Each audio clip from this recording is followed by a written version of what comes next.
Thank you, Madam Chair. Dr. Kerwin, thank you so much for your presentation. I have to say, I've been following your work since it started online, and it is the most transparent anything I've ever seen. Everything is online. You can get all the, I could use up reams of paper, but I read them online. And the plan is wonderful, and I would throw every single dollar into doing that. But I'm down in the weeds, and I need to understand what we're going to do as far as always number 5, and in very generalities, is we're going to have oversight. But oversight and accountability, you can go in and say, oh, they're doing this wrong, and it accounts for nothing unless there is the courage and the understanding that there will be real consequences. And maybe it's not even just withholding money, because then you end up with people saying, oh, the kids don't have heat and air conditioning.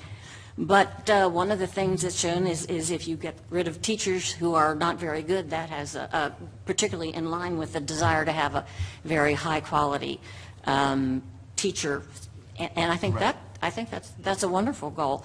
But it's the lack of specificity in the consequences that I'd like to address. And on the side, I represent Howard and Carroll counties, so we may not be ranked the best, but we think we are. Anybody can improve. I'm being facetious. But I spent a lot of time in judiciary, and Baltimore City is in a class by itself.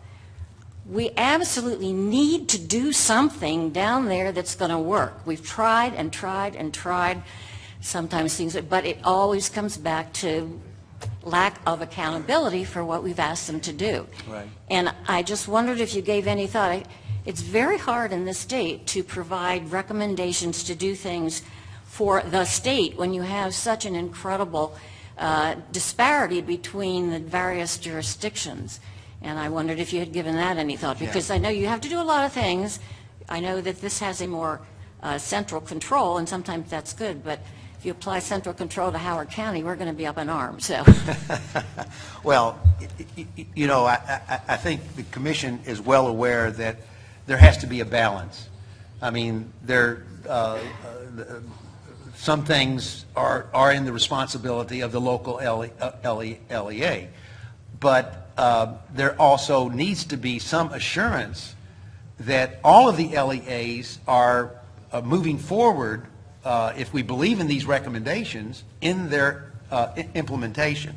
Let me just say, when you have a chance to see the full report, you will see great specificity on how the accountability will work. So it's more than just a 7-member?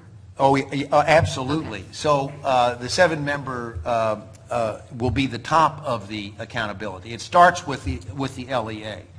And during the first 5 years of the implementation, this accountability is not seen as being a gotcha or a punitive. It is to provide support so LEAs can successfully implement the recommendations.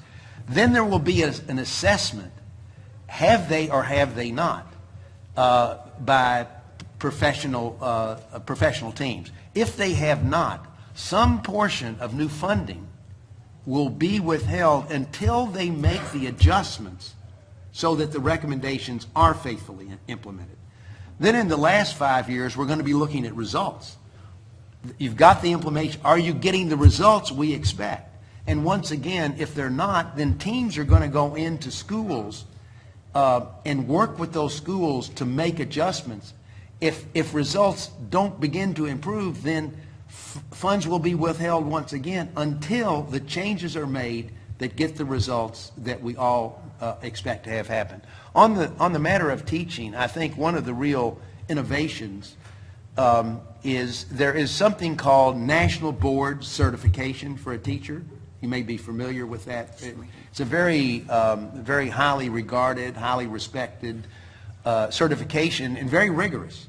To be a national board certified teacher requires significant effort and accomplishment by a teacher. we will be requiring that all of our teachers become national board certified. So that is a way of ensuring that we have the quality with these teachers. That's an accountability measure on with the teaching. One more question, Madam Chair. I wanted to ask, it seems to be a foregone conclusion, but the recommendation to go completely into pre-K. Right. There is, I wonder where the data is that shows that that helps, because I know that with programs like Head Start, it helps. But if you don't fix the underlying or overlying schools, when they get up to the next grade or so, they lose that advantage that they had. And there's somebody where the Brookings Institute says, try and go a little bit slower, and I didn't know if that was something that could be done. Yeah, so excellent question. And you know, it's something the commission really got up to speed and educated on. Is there are all sorts of quality levels of pre-K. That's why there's this benchmark that has this state and others have adopted called the Excels, and it has a grade from 1 to 5 for preschools. What we're saying is that initially, in order to be state supported, a preschool has to be at Excels level 3. But after a few years, they all have to be Excels level 5. So first of all, this is going to be high quality preschool. There's a lot of research that shows that with high quality preschool, it greatly increases the number of kids that begin kindergarten on track. But you touched on another important point. People sometimes ask me, well, which of these 5 recommendations is the most important? And the answer is they are interlocked. If you just pick out one or the other and do them, we're not going to get the results that we need, because just as you were implying, if we could have great high-quality preschool, but if we don't have an internationally benchmarked curriculum, when the time the kids graduate, they're not going to be where we wanted them to be. Or if you don't have an abundant number of high-quality teachers in the classroom, they're not going to be able to master the curriculum. So this is an interlocking set of recommendations. They don't come apart and get the results that we are hoping to achieve. Thank you.